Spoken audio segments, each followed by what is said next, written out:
Assalamualaikum warahmatullahi wabarakatuh. Halo semuanya, selamat berjumpa kembali dengan saya Ibu Maila.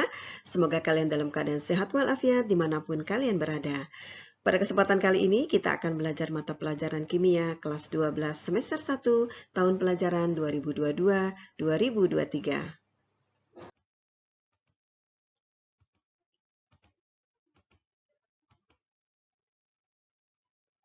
Kita akan belajar konsep redoks.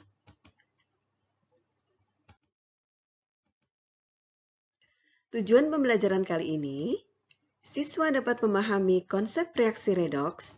Yang pertama, berdasarkan pengikatan dan pelepasan oksigen. Yang kedua, berdasarkan pelepasan dan pengikatan elektron. Dan yang ketiga, berdasarkan kenaikan dan penurunan bilangan oksidasi atau biloks.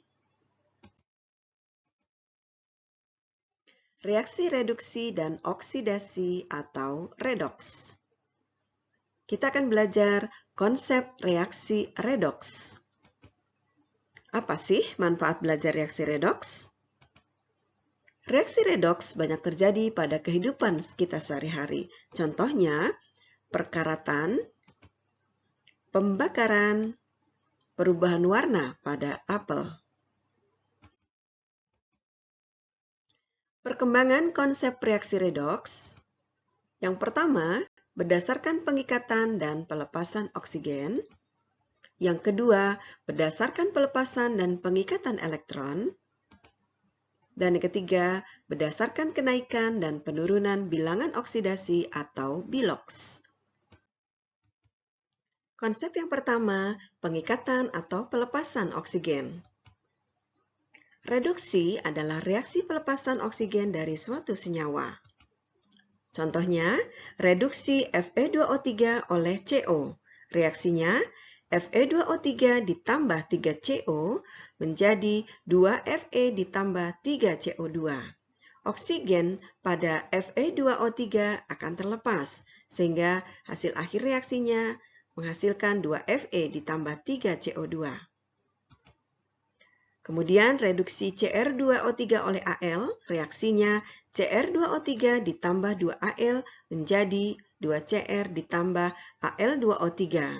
Oksigen pada Cr2O3 akan terlepas sehingga reaksinya menjadi 2Cr ditambah Al2O3. Oksidasi adalah reaksi pengikatan atau penggabungan oksigen dari suatu zat. Contohnya, oksidasi Fe oleh O2. Reaksinya 4Fe ditambah 3O2 menjadi 2Fe2O3. Pada reaksi ini, Fe mengikat oksigen sehingga menghasilkan Fe2O3. Contoh yang lain adalah oksidasi ZNS oleh O2. Reaksinya 2ZNS ditambah 3O2 menjadi 2ZNO ditambah 2SO2. Pada reaksi ini, ZNS mengikat oksigen sehingga menjadi ZNO ditambah SO2.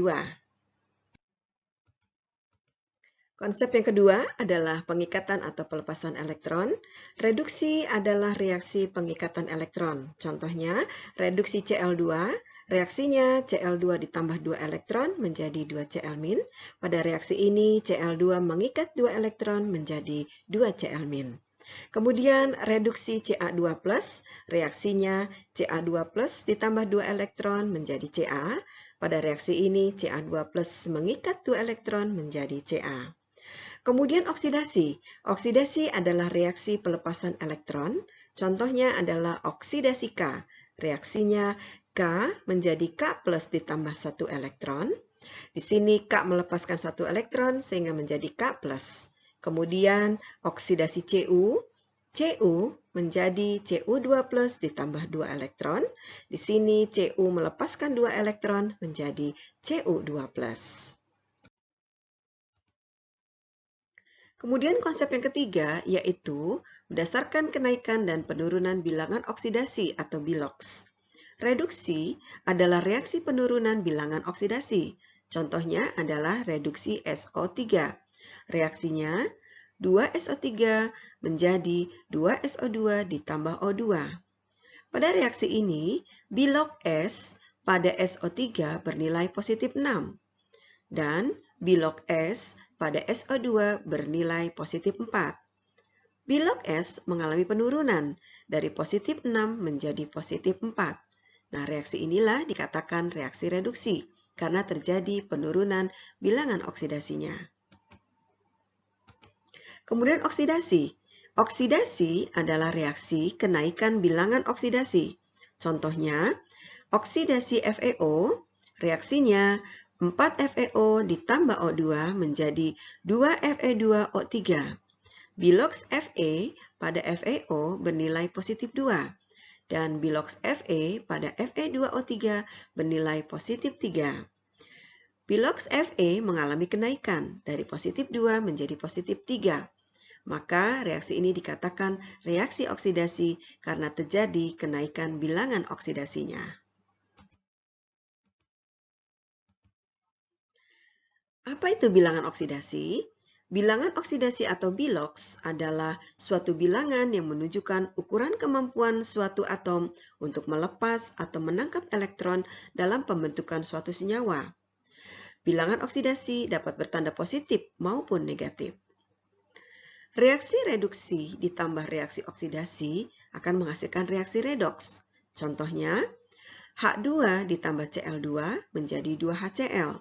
Reaksi ini dikatakan reaksi redoks karena ada reaksi reduksi dan juga ada reaksi oksidasinya.